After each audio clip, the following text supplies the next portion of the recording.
ভালিমাৰি কৈছে যে tribal belt ব্লকত আকৌ থাকিবলৈ দিয়া নহ'ব, কোনো থাকিব নোৱাৰে। আৰু এই ঘটনাৰ কাৰণে তেখেতসকলে কংগ্ৰেছৰ যিটো সজাতি দল তালৈ গৈছিল, সেই সজাতি দলক প্ৰৱেশ কৰিব নোৱাৰাকৈ RSSৰ মানুহে যদি বান্ধৱ শৃংখল কৰিলে আৰু বাধা দিলে, খেলা বজা কৰিলে, আমি একেমুখে তাক নিন্দা কৰিছোঁ। ৰাজনৈতিক দলৰ সংগঠিত কৰা, সমবেত কৰাৰ অধিকাৰ আছে।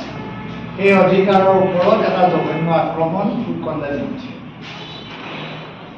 দ্বিতীয় কথাটো হৈছে ট্ৰাইবেল বেল্ট ব্লকৰ পৰা উচ্ছেদ কৰিব ভাল কথা, ট্ৰাইবেল বেল্ট উচ্ছেদ হ'ব লাগে। আমিও বিচাৰোঁ ট্ৰাইবেল মানুহক তেওঁলোকক সকলো সা সুবিধা যাতে তেখেতসকলে পায়।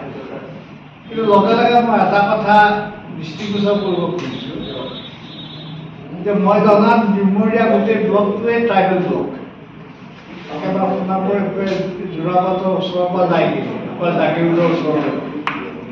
এতিয়া এই ব্লকটোৰ ভিতৰত ষ্টাৰ চিমেণ্টো আছে, বাহাদুৰি এতিয়ালৈকে কাম কাজ কৰি অন্যান্য সৰু সৰু ইণ্ডাষ্ট্ৰী গঢ়ি উঠিছে।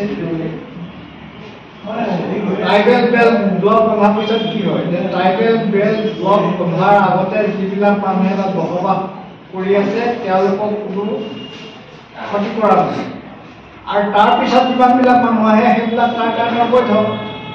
কিন্তু আপুনি যদি গোটেইখন চাই তাত যিমান ট্ৰাইবেল মানুহ আছে তাৰ সমানে সমানে অন্য জাতিৰ মানুহো আছে।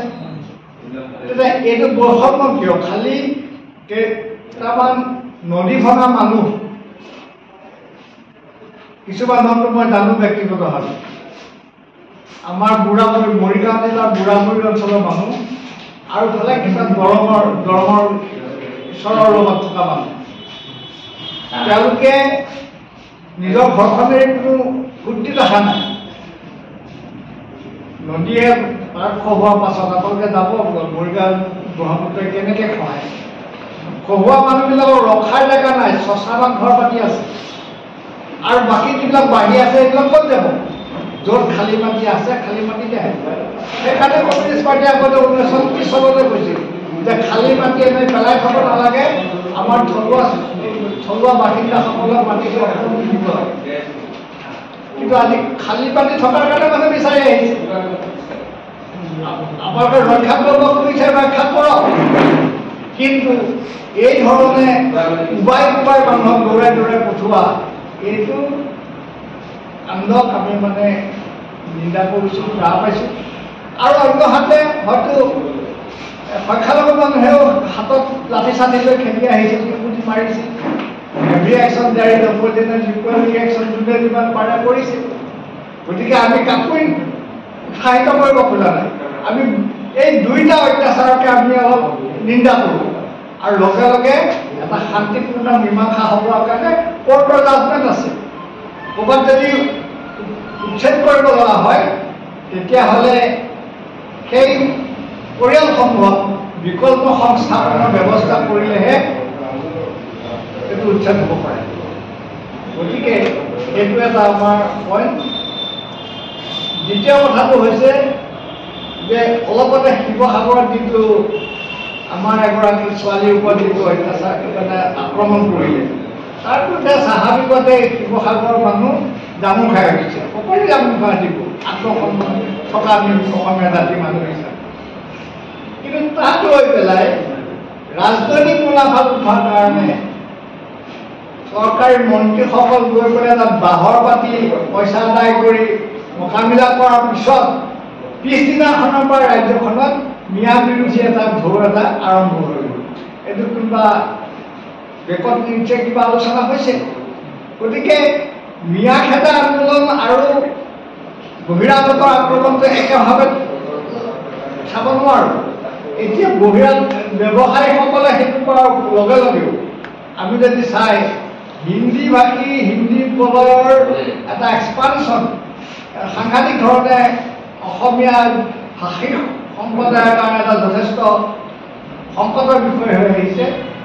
এতিয়া আমাৰ ৰাজ্যখনত 10মান শ্ৰেণীলৈকে হিন্দী যোগ কৰি জাপি দিয়া হ'ল আমাক কোনো জাতীয় সংগঠনে প্ৰতিবাদ নকৰিলে আমি কমিউনিষ্ট পাৰ্টিয়ে প্ৰতিবাদ কৰিছিলোঁ যদিও সমৰ্থন আমি নাপালোঁ কিন্তু কথাটো হৈছে অকল সেই ভাষিকভাৱে ৰাজ্যখনৰ বাহিৰৰ পৰা কিমান হিন্দী শিক্ষক ইয়াত এপইণ্টমেণ্ট হৈছে আপোনালোকে হিচাপ উলিয়াওক গতিকে ইয়াৰ লগে লগে আৰু এটা ডাঙৰ সমস্যা হৈছে যে বাইপাছবিলাক যেতিয়া আমাৰ গঠন হয় বাইপাছৰ কাষত যিবিলাক মাটি বহুমূলীয়া মাটি হয় সেই মাটিবিলাক কাৰ হাতলৈ গ'লে বহিৰাগত মানুহৰ হাতত এই সকলো ব্যৱসায়ীৰ হাতত এই মাটি সম্পত্তি দিছে আৰু এই মাটি হস্তান্তৰ হৈ থকাৰ ফলত আমাৰ এই ক'ভিডৰ পিৰিয়ডত যিবিলাক শ্ৰমিক তাৰ পৰা ঘূৰি আহিছিল আৰু হয়তো শপত খাইছিল যে আমি নাযাওঁ ইয়াতে কিবা কিবি হাঁহ কুকুৰা বেচা কাম কৰিম কিন্তু MSME লোন নাপালে কাৰণ তেওঁলোকৰ এতিয়া মাটি নাই গতিকে অসমৰ মানুহৰ হাতৰ পৰা মাটি হস্তান্তৰিত হোৱাটো আমি বন্ধ কৰিব লাগিব সেইকাৰণে আমি প্ৰায়জন প্ৰমুখ ডাঙৰীয়া থাকোঁতে আমি তাক শ্ৰদ্ধা কৰিছোঁ তেতিয়াই আমি কৈছিলোঁ যে সংবিধানৰ 371 ক ধাৰাত যদি অসমখনক বিশেষ ৰাজ্যৰ মৰ্যাদা দিয়া হয় তেতিয়াহ'লে মাটিৰ হস্তান্তৰটো বন্ধ হৈ যায় গতিকে এই কথাটো আমাৰ মাজত আছে বন্ধুসকল বাকী কথাবিলাক কোৱা হৈছে মই এটা কথা শেষত কৰিব খুজিছোঁ যে আজি গোটেই দেশত জাতি চেঞ্চাছ কৰা জাতিভিত্তিক চেঞ্চাছ কৰাটো বিভিন্ন ৰাজ্যই ইতিমধ্যে আৰম্ভ